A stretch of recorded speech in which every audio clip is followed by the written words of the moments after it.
Yeah, yeah. I mean, I think that's well put. You know, you and I have chatted on previous broadcasts too about the fact that we've both known, say individual candidates who have been elected to office who, whether it's at the state or federal level or even the local level, who frankly go into those offices with great intentions. I mean, they really want to do that. But as soon as they get into the system, they are faced with incredible pressures to increase the size, scope, and expense of government. Basically, the way that the system is set up, who these elected representatives hear from are individuals and special interests who benefit from the expansion of programs. Very rarely do they hear from people that are in opposition to certain programs. That seems to be a very difficult issue to bridge, and I mean, to me, it just comes fundamentally down to what do people want government to do? And it still is my contention that if you ask the average person what they think the limits on government, whether it be at a federal, state, or local level should be, you frankly don't get a very lucid answer from most people. And I think it's because people have never been really taught to think about what the proper role of government is. I mean, I think largely from our education system, they're basically taught that the government is there to do things and take care of people.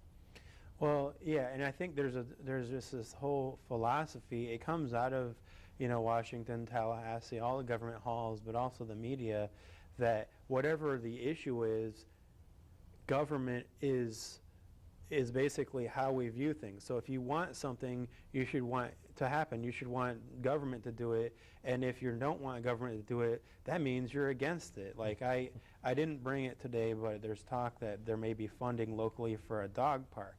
Now, I don't have anything against dog parks, but if I don't want Jacksonville to fund it, because the last several years they've raised our taxes, and they'll probably do it next year, and they'll say we have to cut libraries and fire stations when they do it.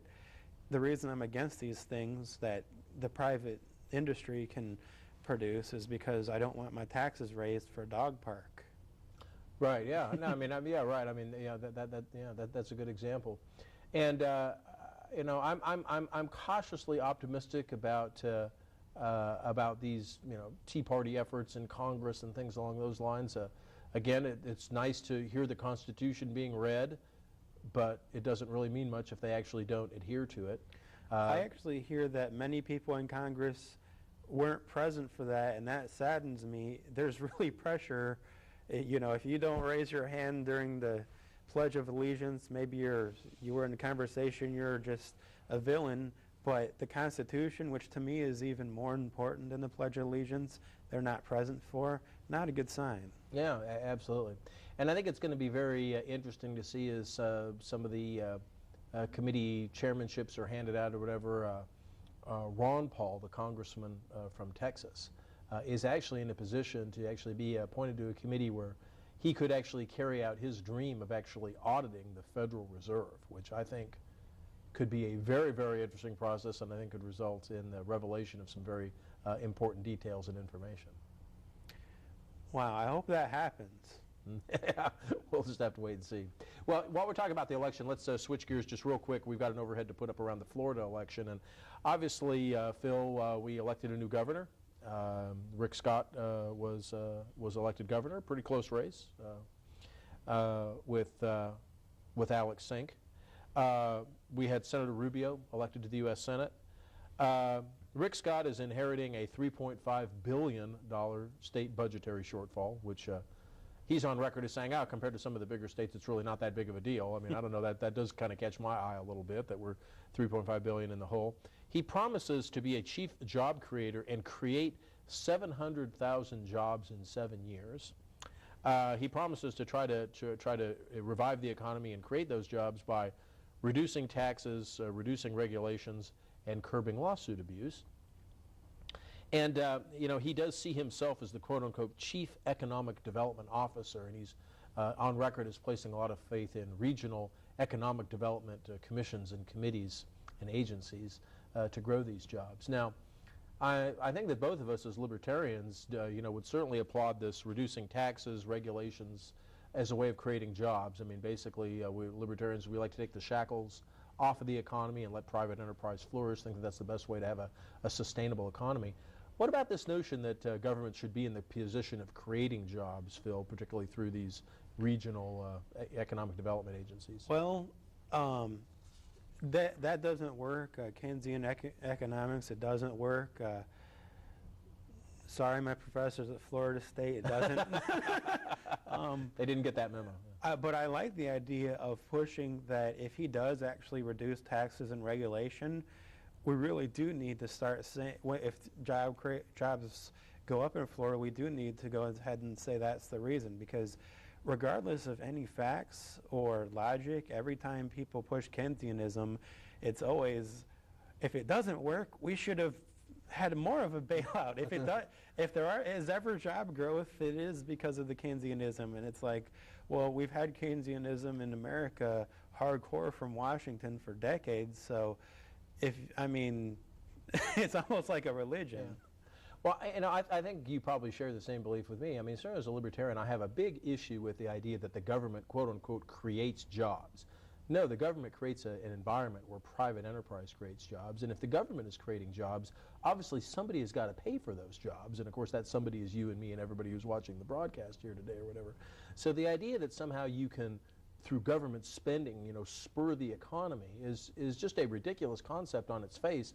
It'd be akin to a household who felt like they wanted to do better economically, the father of the household giving money to his kids to go out and spend and then eventually give money back to the father. I mean, because, they'd be able to maybe go out and, buy new clothes to get a job and then get a job and pay the father back. I mean, that kind of thing typically just doesn't work very well. To me, what Keynesianism is, I saw the comedians on Comedy Central, Jon Stewart, they had their comedic rally, rational rally, Yeah. and they interviewed this kid towards the end of one of the videos. It was a Reason TV video, and the kid says, when you're in debt this much, the only way to get out of it is to go further in debt. And I actually posted a comment. When this kid says this, that is actually Keynesianism, and it's sad that many economic advisors to our president, whether Bush or Obama, they use bigger words, but that's what they're telling our leaders. Yeah, very, very, very well put. Well, believe it or not, Phil, we're actually winding down to the end of the broadcast. How time flies when we're having fun, and I do want you to give the information on the upcoming local Duval County Libertarian meetings in just a minute or whatever, but very quickly, we have an overhead we're going to put up around our good friend Violet Skinner, who ran for the Soil and Water Board, as you did, as a candidate. And basically, this is a board that you folks wanted to abolish. She ran on that platform. She ended up just a couple of hundred votes shy, which would have triggered an automatic recount, which would have cost an estimated $100,000. Instead of incurring that kind of a cost for the local government, she actually withdrew her name from the race. So kudos to Violet for doing that. I'm very proud, and she's still got our message out there, and they're listening to us. I got a call from several members. They want us to be there. They want us to be in the conversation, mostly because of how hard Violet fought. Yeah, fantastic. And Phil, while you've got the floor, why don't you very quickly just give the details in the next meeting for the Duval County Libertarian Group. January 20th here in Duval. It's our third Thursday of the month at around 6:30. You go to the back. It's in a room where's to the it left at the Golden Corral across from Tinseltown. It's on South Side. We're having our yearly elections. If you are a registered libertarian, please, at least this time, come out, vote, maybe volunteer to be in a position. We want you to come out and see what we're about. Fantastic. And very quick, Phil, just to round out the broadcast, our very last overhead, our regular segment of the government abuse of the month. We're going to get a little bit more into this in some subsequent shows, but SMG, which is the facility that manages the Jacksonville Arena and other facilities around town, has had some pretty serious allegations made by an individual by the name of Bob Downey, who was the former general manager of SMG here in Jacksonville. Basically, he pointed out a lot of instances where the city was being charged things they shouldn't be charged for, where contract provisions that SMG had weren't being carried out. He's raised these issues, and there was an audit that was conducted that frankly was not very definitive in terms of whether or not there was an issue or not. And so we've nominated that as our government abuse of the month, and we're gonna follow up on that in future broadcasts. Phil, thank you for joining us. We'll look forward to seeing you on our next broadcast.